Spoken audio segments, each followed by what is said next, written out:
రాజ్యమేది లేదు గాని రాణిలాగా చూసుకుంటా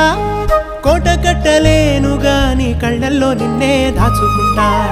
రాత ఎట్లా రాసి ఉన్నా ఆ మార్చి నీతో రాసుకుంటా స్వర్గమంటూ ఉన్నదంటే అది నీతోనే ప్రతిరోజు పంచుకుంటా నిన్ను గన్న మీ నాన్న కన్నా లారు ముద్దుగా సాదుకుంటా నీకు కోపం వస్తే కొంత దూరం ఉంటా నువ్వు గీత గీస్తే నేను దాటనంట కంట నీరు కంటి రెప్ప దాటకుండా కాటుకై కావలుంటా రాంబాయి నీ మీద నాకు మనసాయనే ఏనాడు నిన్ను వీడిపోని నీడైతనే ఓ రాజు నీ మీద